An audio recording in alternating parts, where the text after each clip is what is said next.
Bonjour à tous, je m'appelle Claire. Avant le début de la conférence de presse, je vous invite à cliquer sur le bouton d'interprétation afin d'écouter la conférence en anglais, italien, français ou polonais en fonction de votre langue de préférence. Vous avez quelques secondes pour le faire. Merci.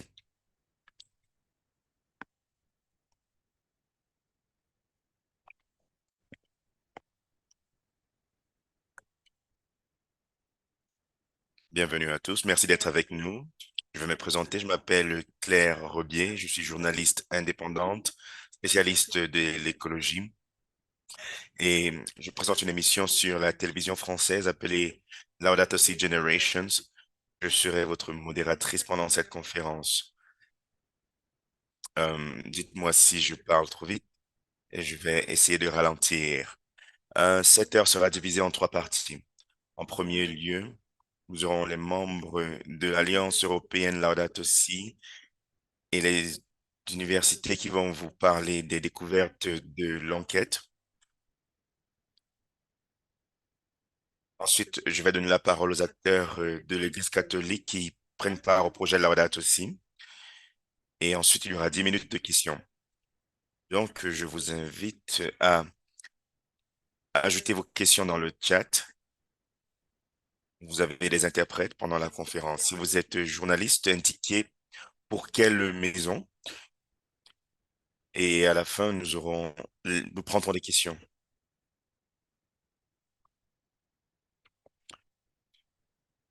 Avant de continuer,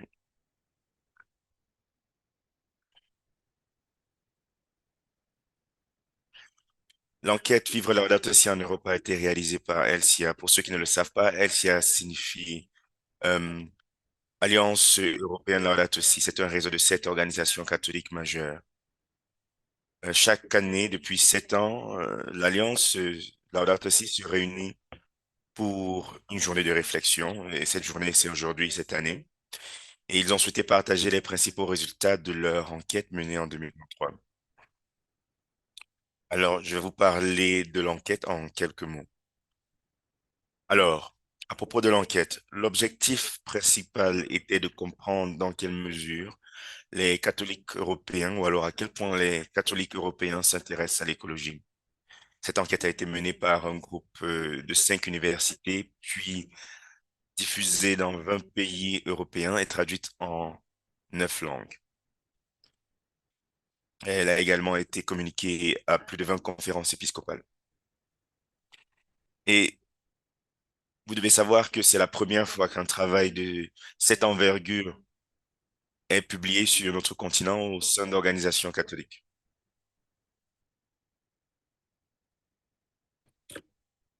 Donc, à un mois des élections européennes, cela donne une image pratique des effets de la date aussi sur les catholiques de notre continent au cours des 10 dernières années. Est-ce que ça va pour tout le monde? Alors, avant d'entrer dans le vif du sujet, nous allons écouter l'évêque Mariano Crociata, président de la COMECE, qui est la représentation de l'Église catholique dans l'Union européenne. Il sera le premier intervenant, bien évidemment. Monseigneur Crociata souligne l'impact positif du travail réalisé par l'Alliance Laudato Si et rappelle les multiples difficultés auxquelles nous sommes confrontés en tant qu'Européens et en tant que chrétiens face à la crise écologique. Merci. Veuillez écouter Monseigneur Crociat.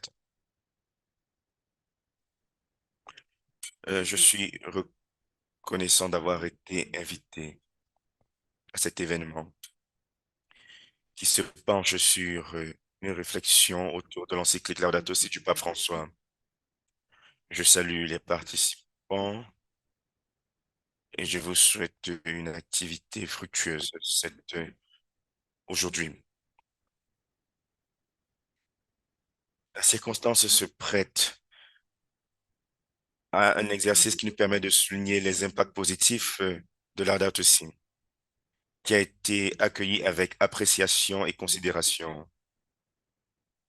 Les problèmes inhérents à l'écologie intégrale à, touchent l'opinion publique et à tous les niveaux, hein, au niveau national et au niveau international. Grâce à l'écho des mots du pape François.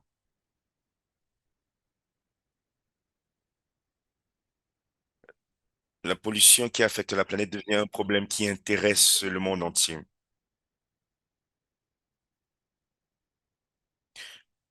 Plusieurs personnes à travers le monde, de différentes façons, ont lutté ou alors continuent de lutter contre un problème qui menace notre habitat.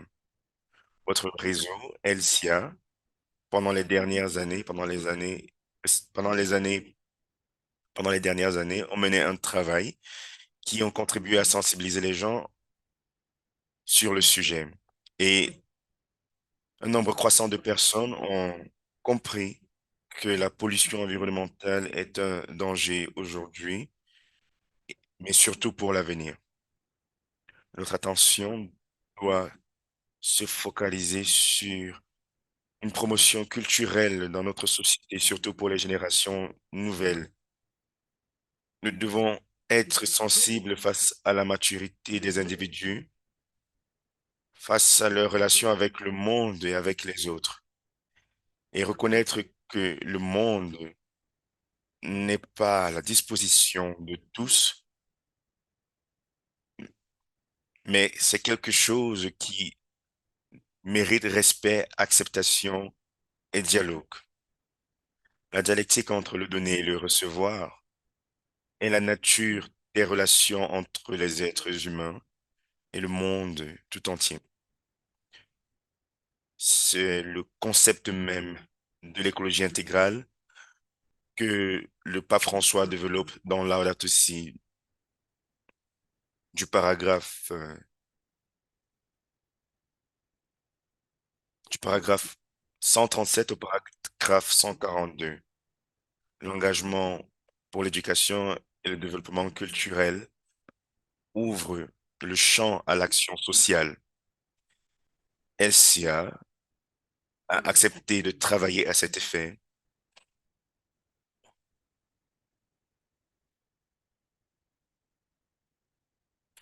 Je pense que vous trouverez cette conférence enrichissante. Merci.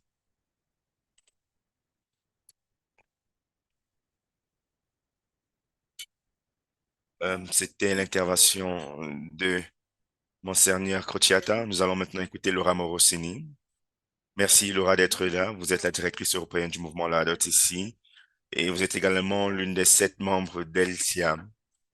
Laura, pouvez-vous nous parler des principaux enseignements de cette enquête, s'il vous plaît? Ok, merci. Premièrement, j'aimerais remercier les gens, les personnes qui ont ouvert la voie pour que nous soyons ici aujourd'hui et tous ceux qui ont collaboré à ce processus. Et j'aimerais remercier à ceux qui ont pris part à cette enquête également.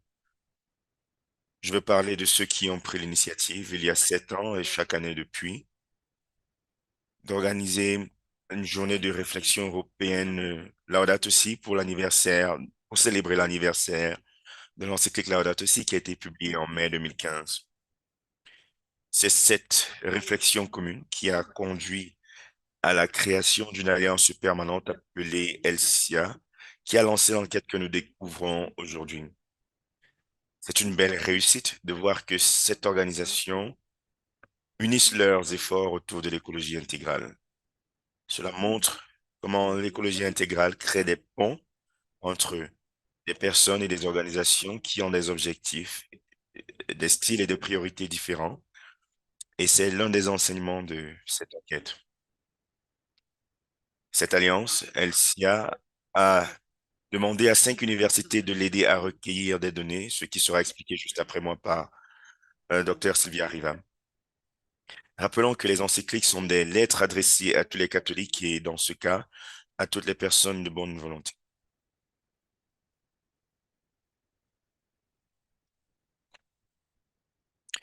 Elles sont écrites pour le long terme et par conséquent, 9 ans est une période très courte. Mais comme nous le disons souvent dans le mouvement Laudato Si, nous sommes dans un paradoxe lent, rapide, car les scientifiques ne cessent de nous dire que le temps pour agir sur le changement climatique est court, une période très courte.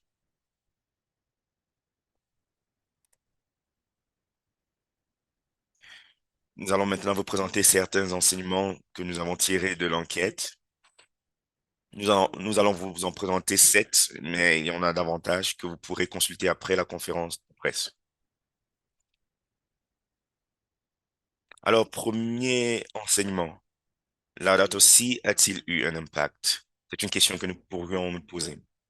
Oui, Laudato Si a eu un impact réel. On sait que du pape François a suscité des changements majeurs en matière de contenu des fonctions, d'infrastructure, d'orientation. 36% des personnes interrogées ont déclaré que Laudato Si a entraîné un changement substantiel ou une transformation totale dans leur organisation. Et 95% ont répondu qu'elles avaient été influencées par Laudato Si. Deuxième enseignement. Quel était le type d'action?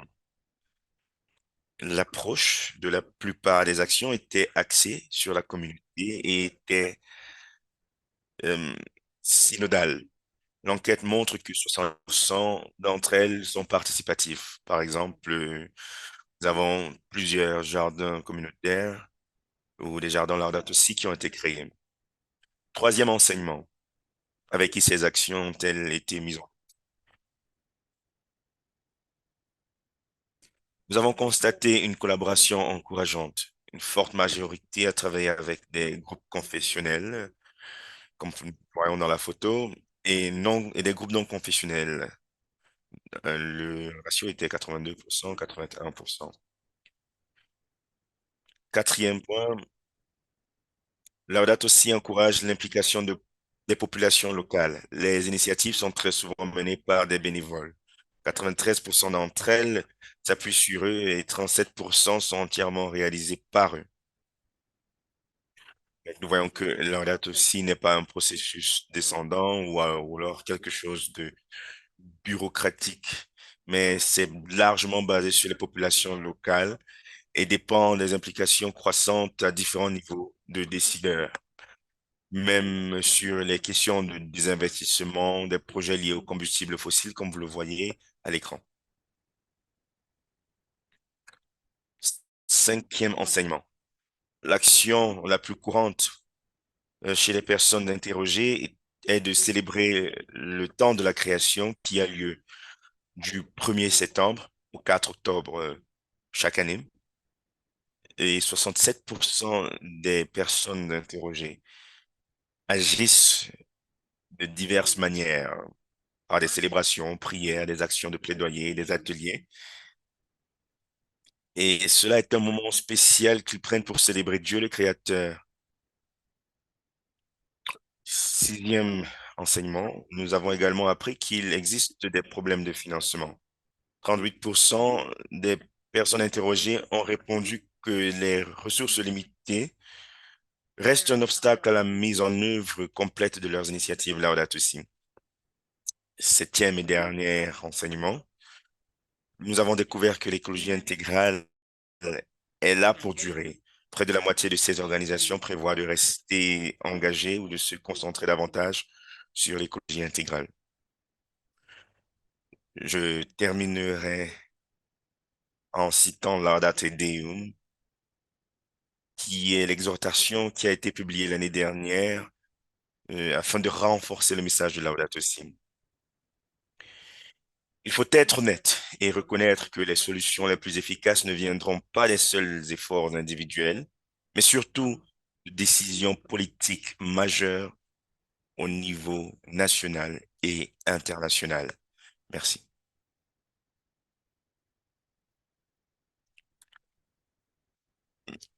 Merci beaucoup, Laura. Vous trouverez les principales conclusions que Laura vient de mentionner dans le communiqué de presse que nous vous enverrons juste après la conférence. Et le rapport complet sera également disponible en ligne juste après notre réunion. Nous accueillons à présent le docteur Sylvia Riva, qui est professeur agrégé de psychologie à l'Université Sainte-Marie. Docteur Sylvia, merci d'être là. Vous avez la parole. Merci. Bonjour et merci de m'avoir invité. Je suis Dr. Sylvia, je suis professeur associé à l'Université Sainte-Marie à Londres.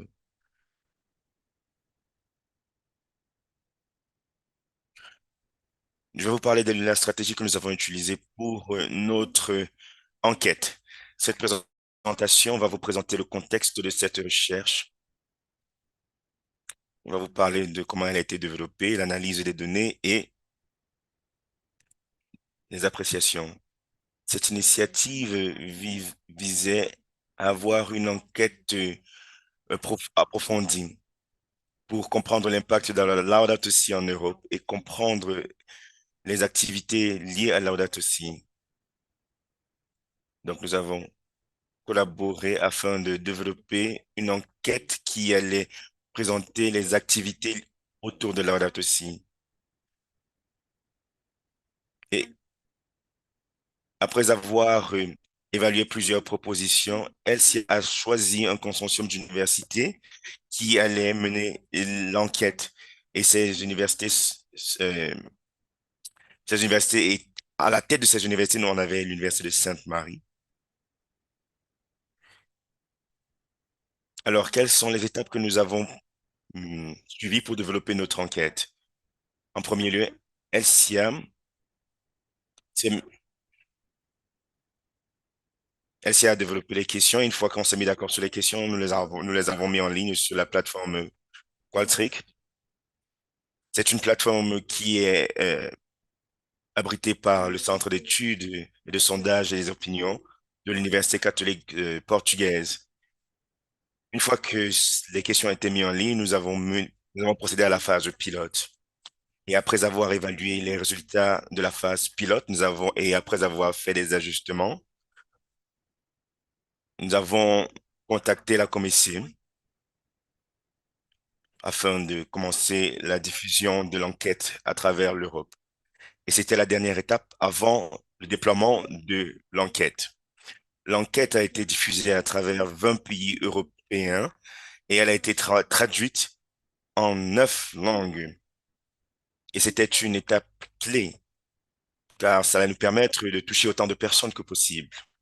Mais nous ne nous sommes pas arrêtés là, car en plus de dépendre des conférences épiscopales, plusieurs organisations membres d'ELSIA ont également distribué l'enquête. Et parmi elles, on avait Caritas Europe, nous avons Don Bosco International, GESC, Justice et Paix Europe, et le mouvement Laudato aussi également. La, pl- la plateforme d'action Laudato aussi, ou alors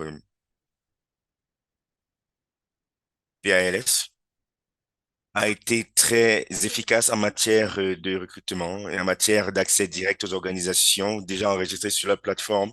Et ça a facilité notre interaction avec tous ces, toutes ces organisations et personnes. Et grâce à toutes ces participations, nous avons reçu 283 réponses d'organisations catholiques engagées dans l'écologie. Nous avions les paroisses, des diocèses, les communautés religieuses et les organisations caritatives catholiques. Et c'est ça, à l'Université catholique du Portugal, on réunit les réponses aux questions de l'enquête au niveau européen et on les ont visualisées dans des graphes. Et dans notre rapport, les réponses que nous avons reçues ont montré un sens d'espoir en ce qui concerne l'écologie. Et la majorité des organisations avec lesquelles nous avons parlé s'intéressent à l'écologie ou alors prennent part à l'écologie d'une manière ou d'une autre.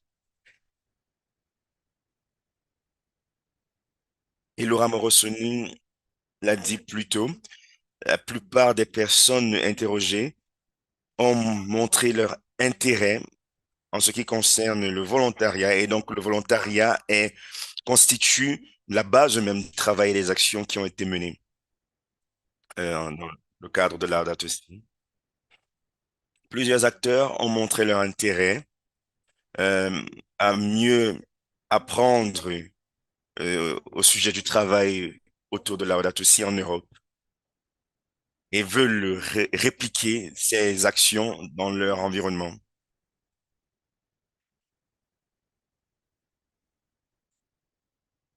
Un profil du travail autour de Laudato Si a été compilé dans chaque pays et chaque profil, et ce profil sert d'exemple pour guider et inspirer d'autres personnes. Et chaque proposition a été examinée par un chercheur de l'Université de Saint-Marie et plusieurs critères ont été utilisés afin de garantir la qualité et leur qualité et leur pertinence. Et les critères étaient la réplicabilité, euh, le degré d'ambition du projet, l'impact, la longévité du projet. Donc, plusieurs critères ont été utilisés pour examiner les propositions.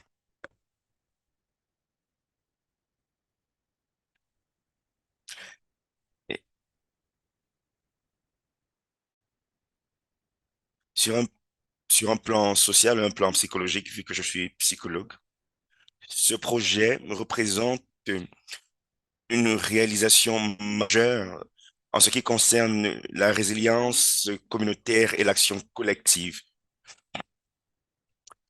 L'évaluation des réponses ont montré l'importance de travailler ensemble et la réplication des modèles qui ont réussi. Et dans cette approche, non seulement promeut l'écologie intégrale, mais montre également l'importance du sens de la communauté. Et donc, pour conclure,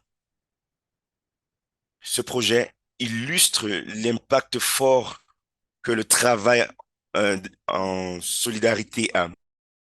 Je remercie l'Université de Sainte-Marie et particulièrement notre coordinateur, le docteur Rolando, et Samuel Lamb, et mon collègue pour l'analyse statistique, docteur, et j'ai pas bien entendu le nom.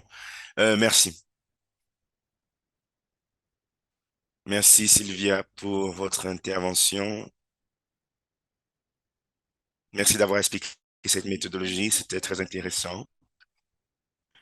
N'hésitez pas à poser vos questions dans le chat, comme je vous l'ai dit précédemment. Nous allons répondre à vos questions à la fin de cette réunion. Nous entrons maintenant dans la deuxième partie de cette conférence. Nous avons demandé à différents acteurs catholiques impliqués sur le terrain de partager avec vous leurs projets écologiques. Nous allons maintenant recevoir Monseigneur Martin Hayes. Bonjour, Monseigneur. Vous allez parler de votre projet en Irlande. Est-ce que vous pouvez nous en parler davantage? M- Merci beaucoup, Claire. Je suis heureux qu'on m'ait demandé de prendre part à cette conférence aujourd'hui.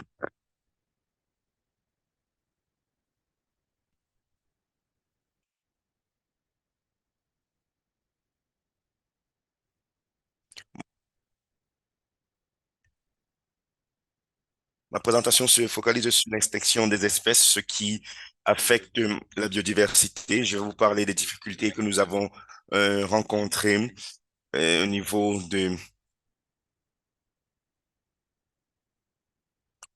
difficultés que nous avons rencontrées dans le projet, ce que nous avons déjà réalisé et nos espoirs, ce que nous attendons.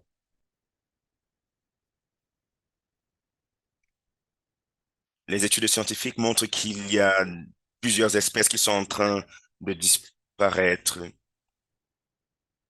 Et en septembre, dans une assemblée que nous avons eue, on nous a dit que près de 3000 espèces en Irlande sont en voie d'extinction et 54 espèces d'oiseaux sont en voie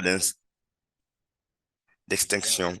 Cela signifie que la biodiversité est en voie de détérioration dans le monde, dans certains endroits plus que dans d'autres. Donc, nous devons travailler ensemble pour changer notre manière d'interagir avec la nature.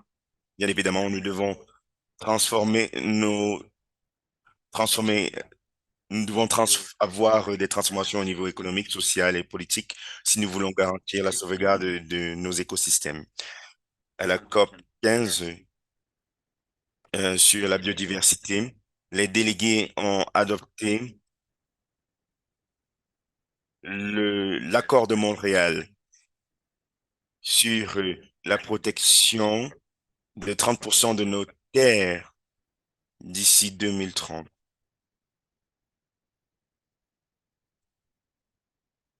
Et à partir de là, l'un de nos membres attaché à la conférence épiscopale d'Irlande, le père Sean MacDonald, un Colombin qui est très bien connu en tant qu'auteur sur l'environnement, a suggéré qu'on prenne en compte ou alors qu'on envisage de rendre 30% des terres de l'Église à la nature.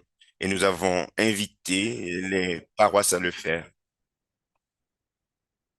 Et nous sommes également conscients des objectifs de la plateforme Laudato Si qui nous demande de répondre à la clameur de la terre. Mais nous comprenons également que nous devons développer notre capacité à protéger la nature, à protéger la création autant pour moi.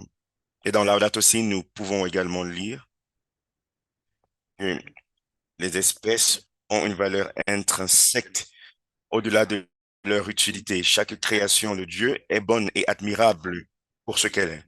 Et donc, nous sommes appelés à protéger la création, à être des protecteurs de l'œuvre divine. Laudato Si 217. Donc, notre appel aux paroisses, c'était d'identifier 30% de leur terre paroissiale et à les protéger.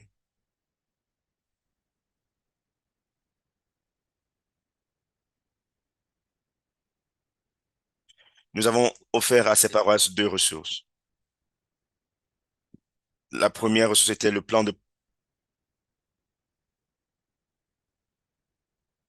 pollinateur paroissial.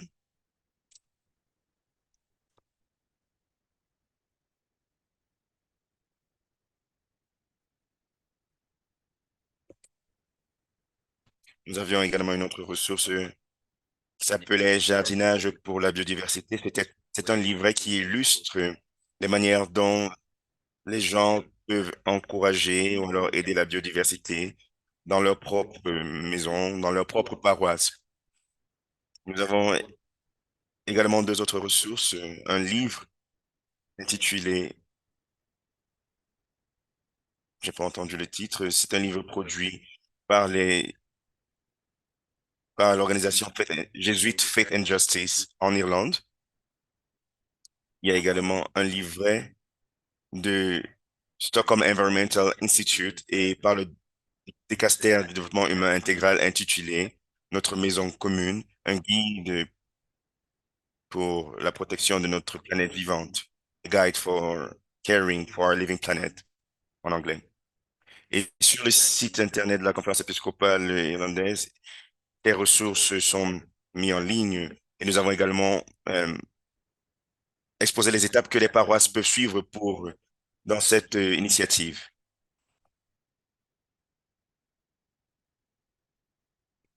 Leur avons indiqué comment cartographier les terres paroissiales, comment choisir qui coordonnera les efforts, etc.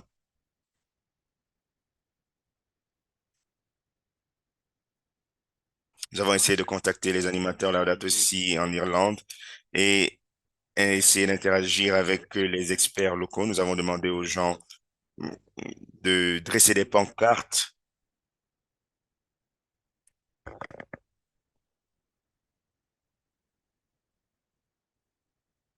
car lorsque les gens voient que l'environnement autour d'eux n'est pas bien entretenu, ils doivent comprendre pourquoi et ils doivent, ils se demandent pourquoi, généralement. Donc, nous avons demandé aux gens de lever des pancartes et pour créer le lien avec le protocole de la COP15, nous avons essayé de contacter les évêques et les médias.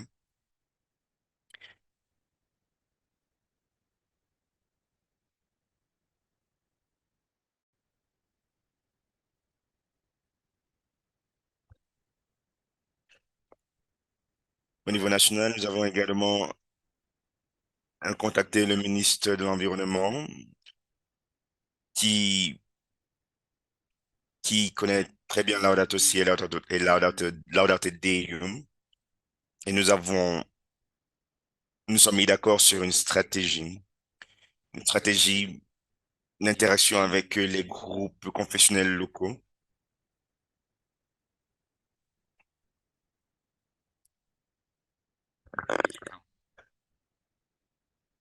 Nous avons été redirigés vers le Heritage Council, le conseil patrimonial irlandais. Et l'une des choses que nous allons faire demain, c'est de créer le lien entre les chargés de la biodiversité avec les évêques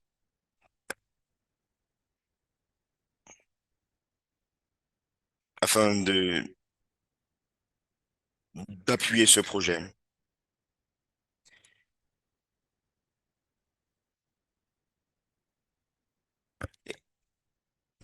Nous avons un de ces agents de la biodiversité dans l'ouest de l'Irlande qui a contacté 10 paroisses dans le cadre de ce projet. Et,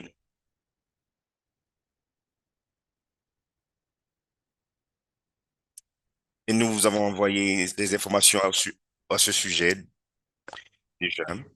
Et nous avons eu un webinaire également autour de ce sujet que nous avons enregistré. J'aimerais saluer le travail du groupe de travail Laudato Si en Irlande et de Eco Congregation Ireland et également le père Sean McDonough dont la passion pour cette initiative nous a permis d'arriver jusqu'ici. Une fois de plus, je suis heureux de vous parler et j'aimerais vous présenter mes excuses car je dois partir vu que j'ai, euh, je dois assister à des funérailles. Je vais répondre aux questions plus tard si le besoin se fait ressentir. Merci beaucoup.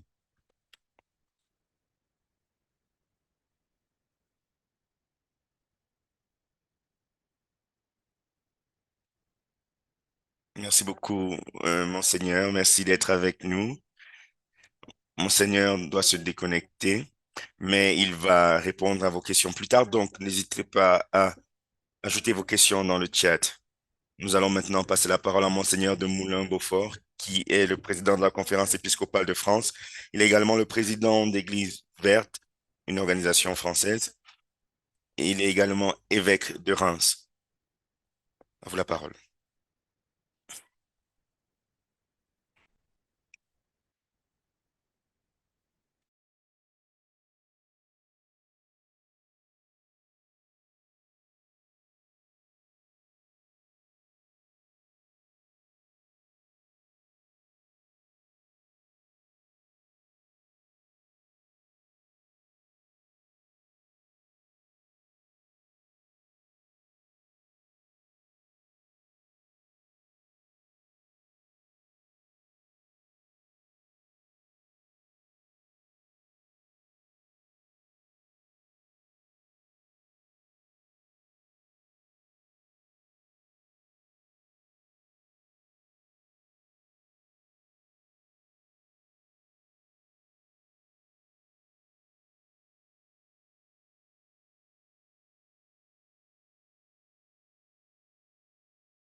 C'était le seigneur de Moulin-Beaufort.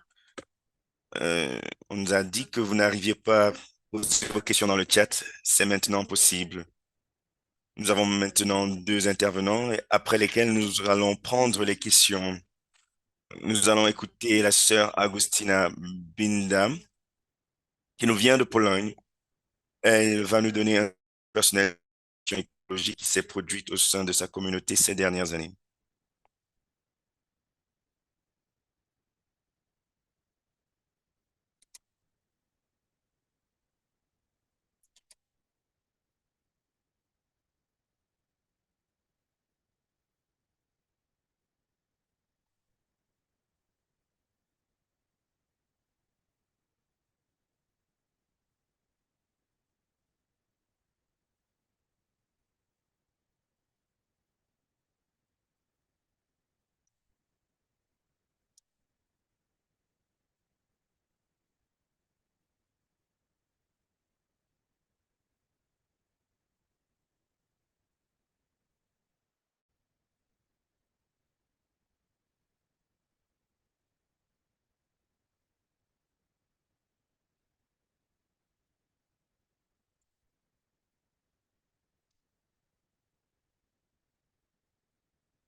Merci à la sœur Augustina Binda.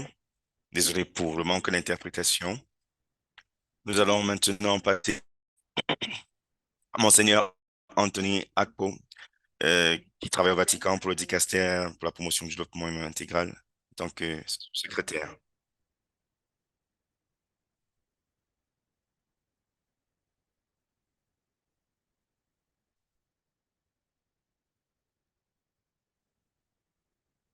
Merci Claire. Au nom du dicaster et au nom de mes supérieurs, vous suis reconnaissant à vous et aux organisateurs de cette réunion. Cette réunion est importante car nous parlons de notre maison commune et nous parlons de Laudato Si. Et nous avons célébré le 9e anniversaire de ce document euh, très important. Deux choses sont très claires dans Laudato Si et dans Laudate Deum.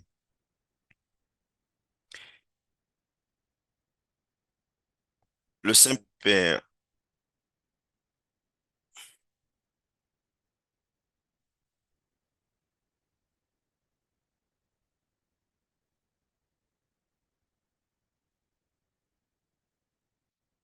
comme vous l'avez indiqué dans votre déclaration, plus de 95% des personnes interrogées ont indiqué que l'encyclique Laudato Si du pape François a eu un impact tangible sur leur organisation. Cela signifie que ce document est toujours pertinent et beaucoup de personnes continuent de l'utiliser. Et une autre chose, c'est que c'est un document qui a également encouragé le dialogue et la collaboration entre les individus et les organisations. Et c'est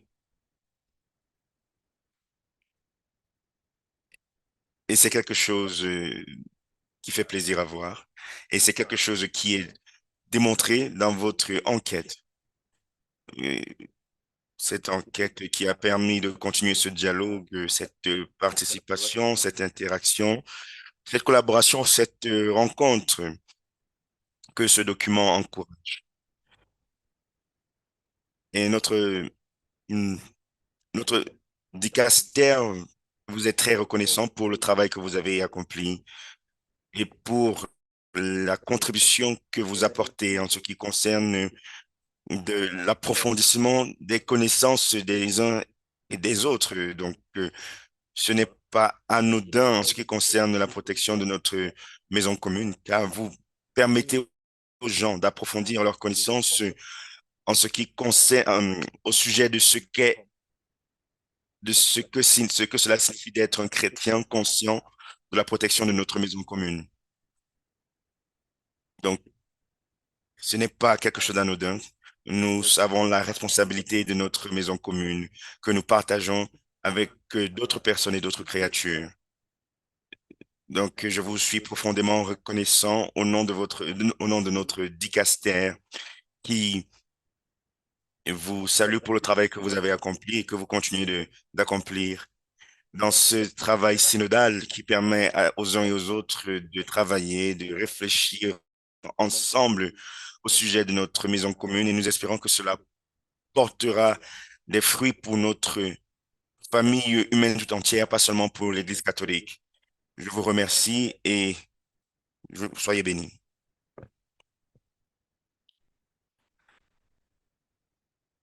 Merci beaucoup, Monseigneur. Merci d'être venu aujourd'hui. C'est un plaisir de vous écouter.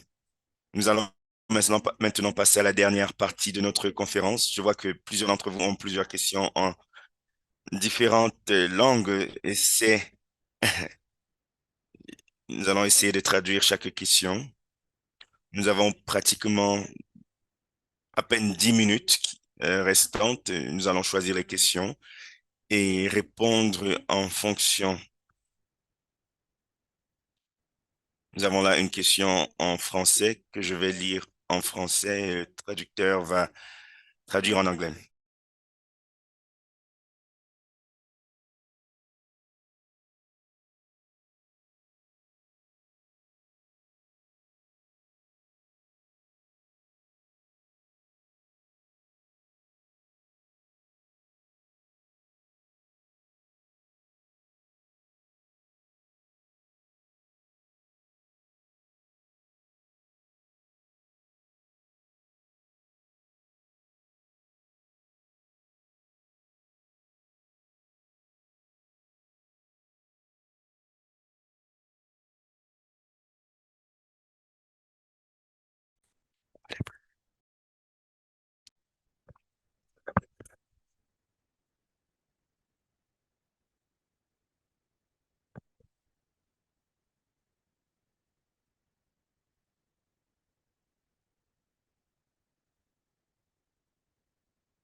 La question était de savoir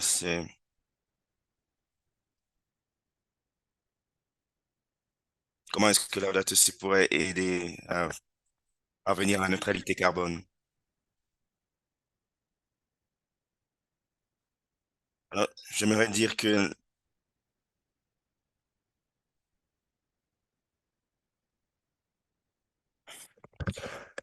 pour les personnes interrogées, la date aussi est assez pertinent et donc sur cette base, nous allons continuer de d'intensifier le message au niveau local dans chaque pays.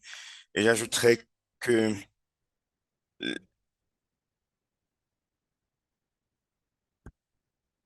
nous allons, nous pouvons continuer de travailler avec les institutions, les organisations et les gouvernements pour continuer de répandre le message. Plusieurs actions importantes, plusieurs actions importantes. Il y a plusieurs actions que nous pouvons mener, mais qui ne sont pas faciles à réaliser. Et nous dépendons, car nous dépendons des volontaires et des laïcs. Donc, travailler avec les institutions et les gouvernements pourrait être une avenue que nous pourrons explorer. Merci beaucoup, Sylvia. Une question qui revient, c'est quelles sont les difficultés qui empêchent la mise en œuvre de la date aussi sur le terrain en Europe? Laura, est-ce que vous voulez répondre?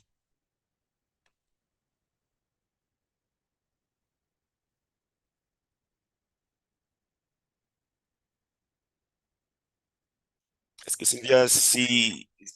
Sylvia pourrait répondre à cette question et je vais lui emboîter le poids après. Alors, quelques points.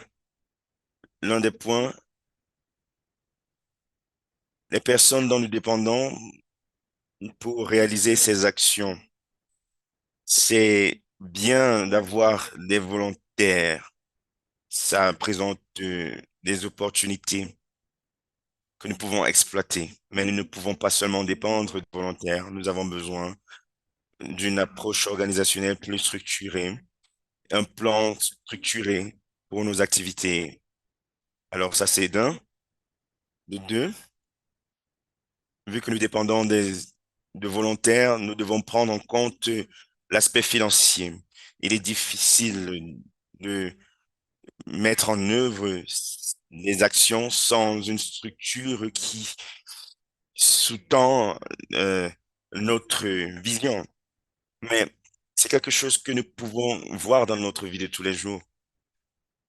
Je pourrais dire que l'approche de l'écologie intégrale est c'est un message important dans la vie de chaque jour.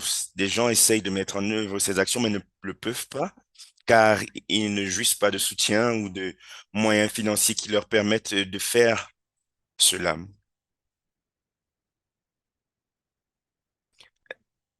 Installer des panneaux solaires, par exemple, c'est très important, c'est une action, une activité très importante, mais nous avons également besoin de soutien, un soutien des gouvernements locaux et qui, donc, ce soutien permettrait de réaliser ces actions plus facilement.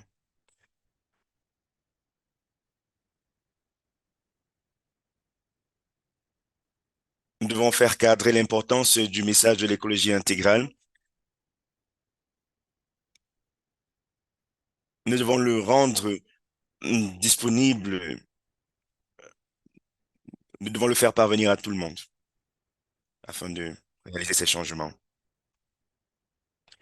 Merci Sylvia. Nous avons une question pour Monseigneur Akpo.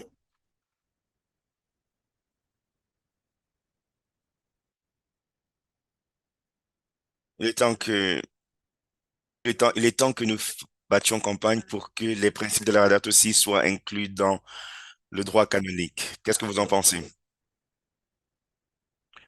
Ok, je ne suis pas sûr qu'il faille battre campagne, mais Nous croyons sans aucun...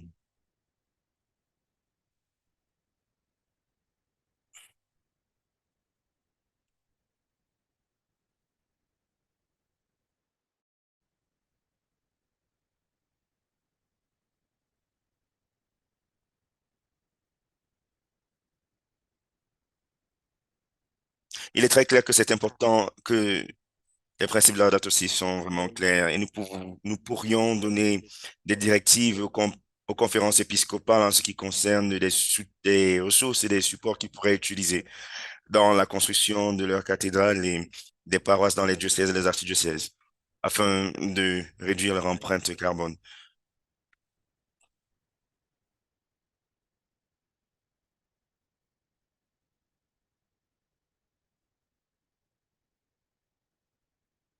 Donc, l'Église pourrait voir des lignes directrices à cet effet, mais nous ne devons pas le faire de manière politique à travers une campagne, mais ça doit faire partie d'un dialogue ou du processus synodal que nous sommes en train de suivre. C'est excellence. Nous aurons une question maintenant pour Laura. Laura, une question a été posée.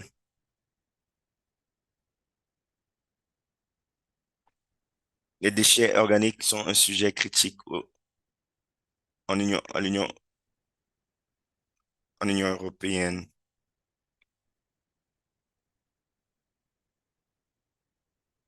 Nous devons commencer à parler du compostage. C'est une question d'Espagne. Qu'est-ce que vous pensez du compostage et qu'est-ce que nous pouvons y faire? Oui, c'est quelque chose qui est en train de se développer et je sais que c'est surtout en France, dans le programme d'Église verte, il y a, il y a une partie qui est dédiée au compostage de proximité. Les gens se réunissent chaque dimanche après la messe ou alors pendant la messe avec des petits seaux et font du compostage. Et cela crée des liens dans la communauté et ça fonctionne pour la paroisse, mais également pour le voisinage autour de la paroisse. Donc c'est quelque chose qui dépend des volontaires et des paroisses et cela fonctionne très bien.